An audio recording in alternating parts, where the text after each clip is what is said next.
ছট পুজো উপলক্ষে যে ঠেকুয়ার প্রাপ্তি হয় তাতে না একদমই মন ভরে না, কারণ বাড়িতে তো সবাই খেতে ভালোবাসে। সেই জন্য এদিক ওদিক না তাকিয়ে ঘরেই বানিয়ে ফেললাম। 2 কাপ আটা, 1 কাপ ময়দা, 1 কাপ সুজি ভালো করে চেলে নিলাম। স্বাদ যাতে ভালো হয় আমি 1 কাপ গুঁড়ো দুধ দিয়েছিলাম। ভালো করে সেগুলো মিশিয়ে নিলাম। এবার কিছু ড্রাই ফ্রুটস কুচি দিলাম, নারকেল কোড়া দিলাম 1 বাটি, 1/2 কাপ দিলাম ঘি। সবকিছু দিয়ে ভালো করে ময়াম দিয়ে নেব। ময়াম দেওয়ার পর দিয়েছিলাম 1 কাপ মতো আখের গুড়।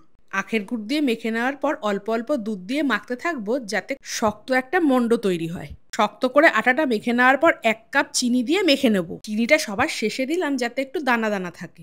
ওই আটা মাখা থেকে কিছুটা দলা নিয়ে ঠেকুয়ার মতো গড়ে নিলাম।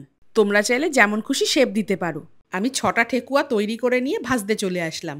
বাকিগুলো মাকে বললাম তুমি করে দাও।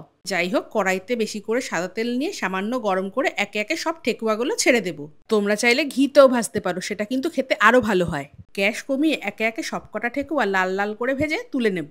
কটা জিনিস বলে দিই, ঠেকুয়াটা যখন তেলের মধ্যে দেবে তখন কিন্তু খুব নরম থাকবে, খুব সাবধানে উল্টাবে।